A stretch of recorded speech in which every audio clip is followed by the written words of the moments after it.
द्वापर युग में राक्षसों के अत्याचार लगातार बढ़ने लगे। माता पृथ्वी गाय का रूप धर भगवान ब्रह्मा और भगवान विष्णु के पास गई और कहने लगी, हे भगवान, पृथ्वी पर राक्षसों के अत्याचार लगातार बढ़ते ही जा रहे हैं, कुछ कीजिए प्रभु। अभी भगवान ब्रह्मदेव कहते हैं, हे नारायण, आपको पृथ्वी की रक्षा के लिए धरती पर 8वें अवतार के रूप में अवतरित होने का समय आ गया है। और भगवान विष्णु कहते हैं, ठीक है ब्रह्मदेव, मैं पृथ्वी का उद्धार करने के लिए मानव रूप में जन्म लूंगा। भोजवंशी राजा उग्रसेन मथुरा के राजा थे। उनका पुत्र कंस बहुत ही अत्याचारी था। कंस ने उग्रसेन को राजगद्दी से उतार कर कारागार में डाल दिया। कंस की छोटी बहन देवकी के विवाह की तैयारी चल रही थी। देवकी राजा उग्रसेन के छोटे भाई देवक की पुत्री थी। ये कंस की चचेरी बहन थी। अगले दिन देवकी का विवाह महाराज वसुदेव के संग संपन्न हुआ और कंस देवकी और वसुदेव को छोड़ने के लिए चल पड़ता है। कंस देवकी और वसुदेव के संग वार्तालाप करता अभी आधे रास्ते ही पहुंचा था,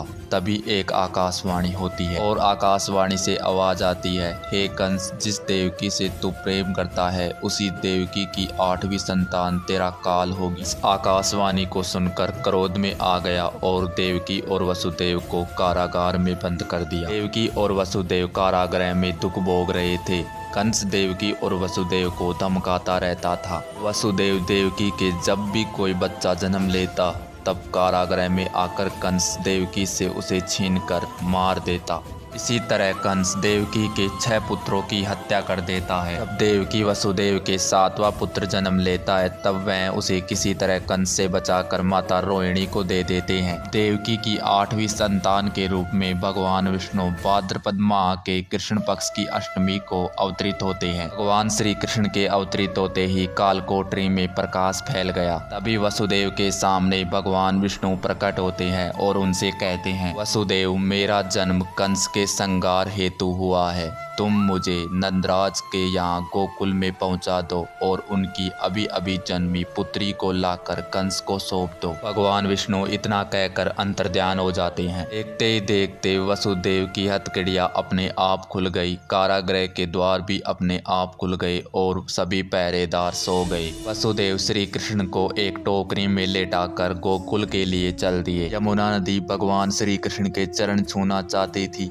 इसलिए वह ऊपर हो गई। भगवान श्री कृष्ण ने अपने चरण टोकरी से नीचे कर दिए। यमुना नदी उन्हें स्पर्श करके फिर से घट गई। भगवान श्री कृष्ण की इस लीला को वसुदेव देख रहे थे। तो वसुदेव गोकुल पहुंचे। गोकुल में पहुंचकर माता यशोदा के पास भगवान श्री कृष्ण को लेटाकर उनकी पुत्री को उठाया और मथुरा के कारागार में फिर से वापस आ गए। वसुदेव को आते ही कारागृह के द्वार अपने आप बंद हो जाते हैं और वसुदेव के हाथों में हथकड़ियां पड़ जाती हैं। कंस को पता चलता है कि वसुदेव के 8वें पुत्र ने नहीं बल्कि पुत्री ने जन्म लिया है। तब उसे भी छीनकर कंस मारने की कोशिश करता है, लेकिन वह कंस के हाथों से छूट जाती हैं और आकाश में जाकर कहते हैं, हे कंस, तुम्हारा काल तो पहले ही जन्म ले चुका है और वो गोकुल में है। यह सुनकर कंस क्रोध में आ गया और भगवान श्री कृष्ण को मारने के लिए कई राक्षसों को भेजा, लेकिन भगवान श्री कृष्ण ने अपनी अलौकिक शक्तियों से उन सभी का विनाश कर दिया। बड़े होने के बाद भगवान श्री कृष्ण ने मथुरा में आकर कंस का भी विनाश कर दिया और महाराज उग्रसेन को फिर से राजा बना दिया। उस दिन से ही भगवान श्री कृष्ण के जन्मदिन को जन्माष्टमी के रूप में बड़े हर्षों और उल्लास से मनाया जाने लगा।